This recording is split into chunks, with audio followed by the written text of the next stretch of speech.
Welcome in, Believe in Commanders podcast. Scott Jackson and Anthony Armstrong, part of the Believe Network, and we are brought to you by FanDuel. And as you see in the center box there, a name that should be very familiar to Washington Redskins fans of the past, and of course, Virginia Tech Hokie fans, Joshua Morgan, and a DC native, good enough to give us some time. Josh, been a while, man. How you been?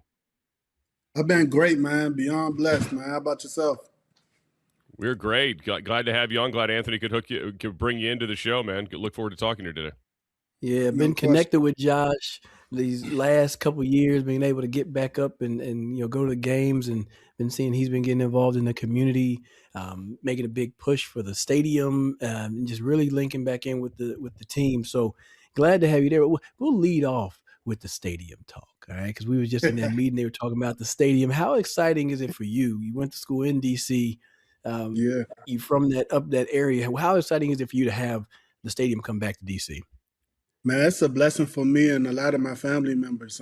Definitely, I grew up in walking distance from the stadium, like right there by DC jail, right there. I went to the junior high school right there. It was Elliott Junior High School. I went to Easton Senior High School right there. I went to all my schools are right there. So for that to happen and come back in my neighborhood, it was really a big deal and really instrumental to my childhood. So I'm glad that they're bringing it back. That is so great. I mean, I try to say this to people all the time, and you know this, Joshua, because you grew up right there. I mean, just going to that stadium, it was different. Again, the stadium moved. I don't know if that was supposed to happen, but it did over time, especially for big games. But it was just, and it just had some soul to it, right? I mean, it was, it was a little bit run down, obviously, over time, and there's bells and whistles. I get it, but there was some soul to it. Sadly, they've never been able to really capture that with a new stadium. And that location is it's just better for everybody, right? Like there's a good metro stop there from both sides, whether you come from Virginia or Maryland or any part of DC. It's a good location too. So it's exciting that this ownership group was able to get it across the goal line. But do you have any, like as a child, do you remember going to games there? And is there any particular players or things that stood out to you back then? I never could afford to be at a game. I stood outside, and it's embarrassing, but I stood outside when they were playing the Cowboys one year and actually saw the stadium bouncing. And I asked my grandmother, I was is it an earthquake? Like, what's going on? Is it an earthquake? But that's probably my fondest memory. Go ahead. No, I was saying that in that meeting yesterday, they were talking about that we had a Legends meeting. So they were kind of telling us some updates about the stadium, and they were talking about the stadium moving. They were like, people didn't know that was actually like not supposed to happen. That was some structural. That was like a not secure seat. Y'all are jumping and shaking. Y'all about to break the whole place. But I always wanted to play there. Like hearing the stories about it. I'm from the Dallas area, so going up to DC and hearing the stories of RFK and everything behind it. It was like, man, I sure wish we'd love to play a game or two there, but here in a few years, they'll be playing the season. And then this draft just passed. So we got a couple of commanders or new commanders that hopefully are still on the roster, making a lot of impact for the team. Starting out, this was the most valuable draft according to the Sharp draft analysis list. What are your thoughts on this draft? I honestly think I think they did great in the draft. I think they get an A+ for the draft. I think they get an A+ for free agency. I think all the moves they made have been A+, and people have stated that AP has put on a masterclass when it comes to the draft, and I think if you really study the draft, everything that was on the board when it was time for us to make a pick, I think he picked the right choice and addressed the issues that they wanted to address based on the best player available at the time. So, I mean, I think they did a great job. I mean, you got probably one of the best athletes in the draft, if not the best athlete in the draft, in Sonny. You end up getting, going all the way to the 6th round, getting the second team All-American with Allen from Penn State. You got Williams from Clemson. You just did a great job just getting the best guys available during the time, man. I think AP just, like they said, I think he put on a masterclass and been doing a great job all offseason with free agency and the draft. Josh Morgan's with us here on Believe in Commanders podcast. Scott Jackson and Anthony Armstrong with you here, part of the Believe Network, and we are brought to you by FanDuel. You mentioned Antonio Williams, and of course that's your position. So I want to ask you, you've seen, I'm sure, some of what he did at Clemson on the inside and then on the outside. Maybe he's more of an inside guy here. You know, there were a couple guys left on this roster, including the Hokie, Jalen Lane and Luke McCaffrey, who kind of project to be more inside. Do you have any concerns about how it all mixes together with Terry McLaurin and obviously De'Ami Brown coming back? I mean, how do they make this unit work together with the pieces they have now? I honestly believe that's just part of the AP's masterclass, because as a great team, if you look at all the great teams, it's competition everywhere. And Anthony can attest to this just from our time being there. It's competition everywhere, and everyone in the room should make the next man get better. Iron sharpens iron is as sure as it gets. And that's what I feel like he did at every position, let alone the wide receiver room.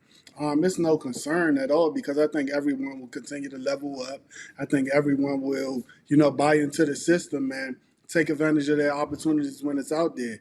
It's a lot of stuff out there about us not having a wide receiver two right now and things like that. But what's wrong with having wideouts by committee? All you could have a group of three that can make up for two and be less cost effective and everything else. So I don't see anything wrong with it, but I definitely would love to. I love all of it, and I'm excited about Antonio Williams. Yeah, Antonio is going to bring a lot of savviness to that slot position, and really wherever he lines up, he's a savvy receiver. And earlier in the offseason, DQ, that's AP and Dan combined. Dan Quinn was saying, hey, the receiver position is going to be by committee anyways. So in your estimation, guesstimation, you got David Blau, young OC. We don't know what he's going to do. They tie him to the Ben Johnson system, what he's been in Detroit, spent a little time with Kevin McConnell. Now, obviously, Cliff Kingsbury. What do you expect from this offense? What would you like to see, and what would you expect from him? I would love to see just an explosive offense. Like I said, it's competition all across the board. They built the defense up. They got younger. They got they got faster. They got stronger on defense to get those 3 and outs. Get those guys off the field. Get those 3 and outs so Jaden can go to work. So we can see this offense go to work. We got speed at every position. We got playmakers all across the board. We don't want to put too much pressure on our O-line where they have to block for 3 or 4 seconds at a time, or we're not going to find too many Trent Williams, right? It's not going to be too many of those on the O-line. So I think this offense is designed, or going to be designed, around getting the ball out Jaden's hand, letting him be the playmaker he is, but not forcing him to rely on his feet and just go out there and make plays. Use your weapons. I want to see Bill step up this year and be that guy, be that home run hitter. He showed amazing flashes last year of just being a great guy and being a playmaker out there. I would love to see that whole running back. I would love to see the whole team just stay healthy this year and continue to go on and just, be what they're supposed to be. Because on paper, they look amazing. But you got to buy into the system. This is his first year as an OC. So, who knows what to expect. I just want to see plays be made all across the board. So, of course, one of the big stories, we're talking here with Joshua Morgan, former Washington Redskin, and here with awesome Believe in Commander Scott Jackson and Anthony Armstrong, part of the Believe Network. And, of course, we're brought to you by FanDuel. One of the big stories has been, before the draft, now after the draft, and I guess it's going to continue until something happens, is that this team is going to get Brandon Aiyuk. One way or the other, they're going to get him on this roster, even though he's still on the 49ers roster.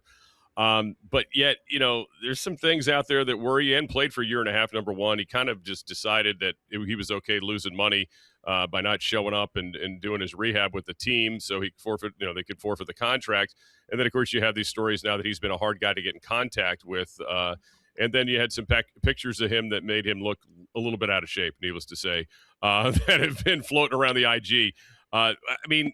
How concerned are you about, I get it. He's Jaden Daniels' friend. They know him better. AP knows him from, all this kind of stuff. But I don't know. There seems to be a lot of red flags right now with this player. What are your guys' feelings? To start with you, Joshua, about whether or not this would be great. They talk a lot about having commanders in the building, and there's just been too many things that show that he's kind of been the opposite of that here in the recent history. Honestly, it's hard to this AI has taken over, so we don't know if these pictures are accurate or not. Um, but But That's with good. that being said, man, they always kind of. I mean, you got some people that just use the off season to get back in shape. Hopefully, he is working out and doing just that, getting back in shape. So when he does step on the field for whatever team he's on, he goes out there and be a dominant player like he was before he got hurt. Um, I, I would love to see him back with Jaden. I would love to see him out there making plays all over the field. And, we just might have the staff that forces him to buy in and, pushes him to get the best out of him on and off the field. So, that's my take on that. Yeah, I've been kind of holding my breath on it just because you ain't played ball in so long. The only Yeah. thing we've seen of you lately is you've been speeding around, and then the fact that you almost sacrifice and just give up the bag. That's just a Yeah. lot of money to give up. You know what I mean? And so it's kind of like, man, what's going on over there? So I've been saying let's hold off on it. And the biggest thing is when he comes in there, he's gonna have to want to get some other targets. He's gonna assume that he's gonna be high on that depth chart. So all of these people that you brought in, it's like, well, forget them. Jefferson, Diami, Luke, like somebody's gonna have to go. Well, So I just don't necessarily see it fitting in. It doesn't make a lot of sense. I mean, sure, you can get them at the right price and all that other jazz, but I think there's so many good things rolling that it doesn't make a lot of sense to go and bring him in, especially with everything else that's swirling around it. I know how we're going to have to cover it and we're going to have to ask those tough questions and figure out what they do. But flip to the defensive side to somebody that they did say is a commander through and through, Sonny Styles. Sonny Styles. I did not think he was going to be there at 7. Honestly, I was talking myself out of him. I was trying to find reasons because he almost missed a tackle, so we don't want it. Let's get Caleb Downs. Man, what type of impact do you see Sonny Styles making on the field? Not only as a leader, but just his impact on the field. I see him making plays all over the board. You got a great coach in Ken Norton Jr. I mean, it doesn't really get much better than that at the linebacker coaching position. But I just really see him coming in and just dominating. I feel like with the pieces that we added across the D line, in free agency, I feel like it's just going to free him up to just go be the athlete that he is. And everybody always praises him on, being a cover guy. But I really think he got a chip on his shoulder, and I just see him going and it's you want to be very very careful, especially being from here, comparing or bringing up Sean Taylor's name, but he's that type of athlete. He may not be that type of hitter, but he's that type of athlete, and I would love to see him just go out there and be that type of dominant force. Like a young, more athletic, taller Ken Harvey type of guy, LaVar Arrington Yeah. type of guy, just going out there being one of those guys. And you name some historic linebackers that have come through that have been able to wear the burgundy and gold. And hell, Sonny even said that he didn't get to watch Sean Taylor play, but he's watched his YouTube videos and saw his highlights and likes to emulate his game after that. And I mean, I got the flag, I got the towel up here right here. So we got to represent for ST. I think that's a comparison that I would put. Just like physically and just the way he could fly around and Yeah, make contact with people. So. We got to hold off on saying he's going to be that, yeah. but That's why I was very it's good to selective. dream, right? It's good to Yeah, dream, right, Scott? Oh yeah, look, I look. mean I was an offensive guy, and I watched Sean Taylor highlights before games. Yeah. that's awesome. Although you were violent, out on the edge as a blocker. I mean, I know that's that you did the dirty work, man. That team ran like crazy that you were on in 2012, obviously. So we know that Josh Morgan was not afraid to stick it in there and be physical with players, even though you guys are the glamour position, wide receiver. You and Yeah, Anthony, You did the dirty work, but Scott. you You guys did the supposedly. dirty work. Supposedly, Shoot, yeah, he we put the definitely did the dirty work. Josh They used hands. me like they do. Josh hands is like the size of a skillet, man. That sucker can palm a whole cast iron skillet. Biggest hands I ever seen. I'm like, this dude's never gonna drop a pass. And you imagine he get his hands on a DB? They're like, nah, come here. I got you. Come here, pancake. That's what he was doing all the time. And Yeah, I you love know, it. in that Kyle Shanahan offense, they had us blocking those D ends and linemen and inserts and all of that. They had us doing No, everything. no, I've told this story before. I haven't told you. My welcome to the Shanahan offense moment was an inside run drill where they randomly included the receivers because we were working insert. I had to block LaRon Landry 8 out of 10 reps. I'm talking nose to nose. Yeah, pow. I'm like, God, pow. I'm like, oh Lord. And then I look over. I'm like, you want me to come out? They're like, no, stay in. I'm Oh like, all boy. right, okay. Here we go again. Pow. I'm like, okay. They must try. They must be testing me today, and I'm glad I passed that test because if you don't block in that system, you ain't gonna play. So that I hung my hat on Yeah, at least being able to. I would go along for the ride. I would just get on them and not let go, and I'd be over there flying around, getting ragdolled. And then hey, the running back would run by me. He'd be like, "Good block, Armstrong." I'm like, "Thank you, coach." Thanks, coach. Josh, before we let you go, I got to get your thoughts on the excitement with your alma mater with Coach Franklin coming in at Virginia Tech. What are your thoughts on the early stages of that and how that's going to work out? man, I love what Coach Franklin, came in and did from the start. Just flipping all those guys and just I think we were like down in 125 and recruiting, and within 3 weeks we were up 100 slots at number 25, and that was just like the Coach Franklin effect. Great guy, met him, recruited me coming out of high school. Um, Almost played for him when he was with the Packers. He was the receiver coach with the Packers when I was coming out, and just great guy. You know, thank God everybody's okay from that skid during the spring game. But outside of that, this is all praises from Coach Franklin and everything he's been doing, man. I'm excited to see Virginia Tech football get back on the map and, start winning some games, putting together some great seasons, and start winning ACC championships again. It's a weird feeling. Like you feel good to see, your accomplishments when you go back and the championships you brought in, but you get tired of those being the only ones still up there. So, I'm excited for great things for Virginia Tech and Coach Franklin and his staff. Yeah, he's killed it, man. He has Man, been that's what's on up. the ground, moving at a warp speed since he got hired. Hey, Yeah. finally, to let people know what you're up to, Josh. I know you said you're back in the area, doing stuff. What is Josh Morgan doing right now besides talking Commanders with us?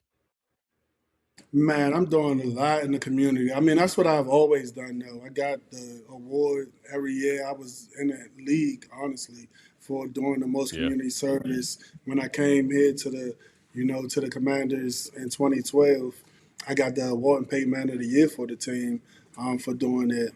They even gave me my own day in DC for all the things I do. So I'm just trying to continue to, make the community a better place and do everything I can to try to continue to stay positive and just keep it positive and just keep doing positive things because you got so much negativity going on, especially, with the government and, all the politics in DC. So that with all the violence that I experienced growing up, I always made it my business to try to reach back and, leave this city better than it was when I was coming up. Outside of that, I done hopped in this NIL space and just trying to help kids, do a better job of selecting, good deals and signing good deals and not being taken advantage of and, just trying to, consult them to do the right thing as well as protect their money and do something with their money. Um, Outside of that, I'm just enjoying retirement, enjoying being a family man, and enjoying raising my kids, man, and just doing my thing, watching my son go chase his dream. That's what's up, man. Love to That's hear it. awesome. Love to see you continuing to give back. And that's one thing I can applaud by like Daryl Green. You know, he's been just continually in the DC market. Yeah. He even claimed DC. He's like I was born in Texas, but I'm from DC now. He claims it now. So from you and Daryl and everything else that the team is doing, man, I applaud y'all. I'm glad to see it. Glad to see that you're doing well after the game. Because I know it's tough to transition out. Matter of fact, let's real fast. Where you go for folks that are transitioning out of the game? What would be your bit of information or your one point of advice for somebody that's leaving either college football, going into the real world, or leaving the NFL and trying to figure out what's next? I'm gonna keep it real short with this message, but just remember that Clark Kent and Superman were the same person. You understand? So just because you're not wearing a uniform no more, just because you're not out there on the field no more, just because you're not playing in front of thousands of millions of people anymore, don't ever forget who you are as a human being. Stick to who you are as a core. Don't get too attached to the uniform because it's just a uniform. None of us can play this game for the rest of our lives. So, when the game's done and when you're making that transition, just all remember you still that guy that had on that uniform. You still have all of those traits, have all of those qualities. You still have everything inside you to your core that helps you be successful enough to play in college, to play in the NFL, and stick to that with everything else you do throughout the rest of your life. And you should be good, man. So many guys get caught up in that imposter syndrome where they attach who they are to what they do and no, that's what you did. And yeah, you were great at it, but you are even better human being because you couldn't have been one without the other. So just always remember Clark Kent and Superman is the same person, man. So, you know, have fun being Clark Kent. Have fun being who you are to your core. Stick around the people that love you for you. And just go do all the other things, man. That's another thing I do. I had fun doing all the things I was doing as a child, man. You know, Right. all of the hobbies I had, that's what I'm doing now. So just stick to that stuff, man. Continue to try to be a better person for yourself, and you should be good, man. Awesome, man. I appreciate that. That's a Excellent. word right there. Clark Kent and Superman, same exact person. I love I it. love it. Close it out, Scott. All right. Thank you for Josh Morgan, for Anthony Armstrong, Scott Jackson. Thanks for joining us here. Believe in Commanders podcast, part of the Believe Network. And, of course, brought to you by FanDuel. Josh, keep doing what you're doing, man. You're doing great work. We thank you for coming on today. No, thank you, man. It's always a pleasure, man. Absolutely. Appreciate All it. right. Y'all catch us on the Thanks. next episode of Believe in Commanders. That's Scott. I'm Anthony. Josh in the middle. Talk to y'all.